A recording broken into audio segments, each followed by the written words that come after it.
Hello guys, episode 1ലേക്ക് എല്ലാവർക്കും സ്വാഗതം. ഞാൻ ഇന്ന് പറയാൻ പോകുന്നത് ഡീമൺ സ്ലേയേഴ്സ് എന്ന് പറയുന്ന ആനിമയെക്കുറിച്ചാണ്. എപ്പിസോഡിൻ്റെ തുടക്കത്തിൽ ടാൻജിറോ വിറക് വിൽക്കാൻ പോവുകയായിരുന്നു. അപ്പോൾ അവൻ്റെ അമ്മ മുഖത്ത് കരി വെട്ടിയിരിക്കുന്നു എന്ന് പറഞ്ഞ് കരി തുടച്ചു കൊടുക്കുന്നു. അപ്പോൾ അവൻ്റെ അമ്മ ചോദിച്ചു, നിനക്കിന്ന് പോകണമോ? അപ്പോൾ അവൻ പറഞ്ഞു, ആളുകൾ എന്നെ ഇന്ന് കാത്തു നിൽക്കുന്നുണ്ടാകും, അപ്പോൾ ഞാൻ പോയില്ലെങ്കിൽ ശരിയാവില്ല എന്ന് പറഞ്ഞു. അപ്പോൾ തന്നെ ടാൻജിറോയുടെ അനിയനും അനിയത്തിയും അവിടെ എത്തി. എന്നിട്ട് അവർ ചോദിച്ചു, ഞങ്ങളെയും കൊണ്ടുപോകാമോ? അപ്പോൾ അമ്മ പറഞ്ഞു, നിങ്ങൾക്ക് ടാൻജിറോയുടെ ഒപ്പം വേഗം നടക്കാൻ കഴിയില്ല, ഉന്തുവണ്ടി കൊണ്ടുപോകാൻ മഞ്ഞ് പെയ്ത് കിടക്കുകയാണ് എന്ന് പറഞ്ഞു. അപ്പോൾ അനിയത്തി ചോദിച്ചു, ടാൻജിറോ ഇന്ന് കൊണ്ടുപോയില്ലേ എന്ന്. ടാൻജിറോ പറഞ്ഞു, നിങ്ങളെ ഞാൻ അടുത്ത വട്ടം കൊണ്ടുപോകാം എന്ന്. അതിനുശേഷം ടാൻജിറോ അവൻ്റെ അനിയനോട് ചോദിച്ചു, ഞാൻ വരുമ്പോഴേക്കും വിറക് വെട്ടാമോ എന്ന്.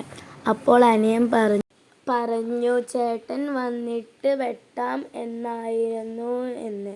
അപ്പോൾ ടാൻജിറോ അവൻ്റെ തലയിൽ കൈ വെച്ച് തലോടി. അപ്പോൾ അനിയൻ പറഞ്ഞു, ഇത് എനിക്ക് ഇഷ്ടമില്ലാന്ന് ചേട്ടന് അറിയില്ലേ എന്ന്.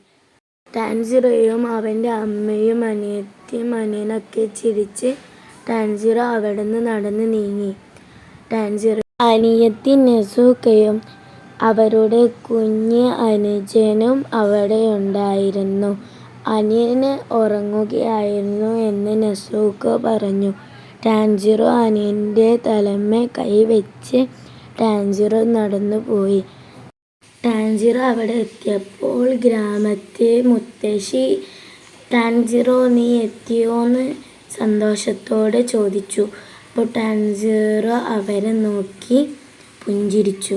അപ്പോൾ ഗ്രാമവാസികൾ പറഞ്ഞു, ഞങ്ങൾക്കെല്ലാവർക്കും വിറക് കഷ്ണങ്ങൾ വേണമെന്ന്.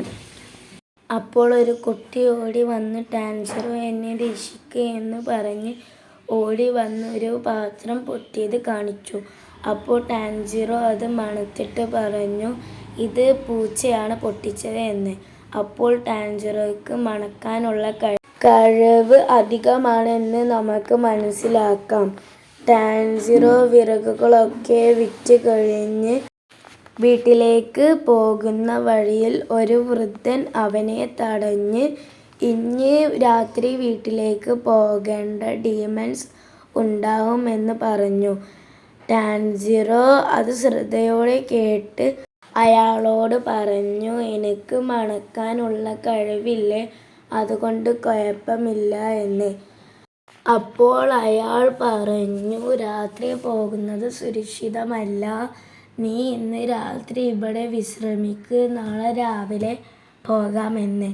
അപ്പോൾ ടാൻജിറോ ശരി എന്ന് പറഞ്ഞ് വീട്ടിലേക്ക് കയറി വെള്ളം കുടിച്ചതിന് ശേഷം അവൻ ചോദിച്ചു, എന്താണ് ഡീമൺസ്? അപ്പോൾ അയാൾ പറഞ്ഞു, ഞാനൊരു ഡീമൺ സ്ലേയർ ആയിരുന്നു.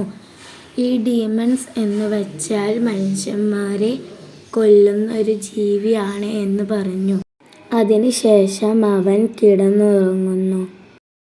ഉറങ്ങുമ്പോൾ അവൻ അവൻ്റെ കുട്ടിക്കാലത്തേക്ക് പണ്ട് മുത്തശ്ശിയോടൊപ്പം ഇരുന്നതൊക്കെ ആലോചിച്ചുറങ്ങി. പിറ്റേന്ന് രാവിലെ അവൻ അവൻ്റെ വീട്ടിലേക്ക് പുറപ്പെട്ടു. അവൻക്ക് രക്തത്തിൻ്റെ മണം ലഭിച്ചു. അവൻ നോക്കുമ്പോൾ കാണുന്നത് അവൻ്റെ അനിയത്തി നെസുക്കയും അവൻ്റെ കുഞ്ഞ് അനുജനും രക്തത്തിൽ പുറത്ത് കിടക്കുന്നതാണ്. അവൻ ഭയന്ന് ഓടിപ്പോയി വീട്ടിൽ നോക്കുമ്പോൾ അവൻ്റെ അമ്മയും അനുജനും അനിയത്തിയും ഒക്കെ മരണപ്പെട്ടതാണ് കാണുന്നത്. അപ്പോൾ അവൻ്റെ അനിയത്തി നെസുക്കയ്ക്ക് കുറച്ച് ജീവനുണ്ടായിരുന്നു. അവൻ അവളെ എടുത്ത് രക്ഷപ്പെടുത്താൻ വേണ്ടി കരഞ്ഞോടുന്നു. ഇതിൻ്റെ ബാക്കി കാണാൻ like and subscribe and share.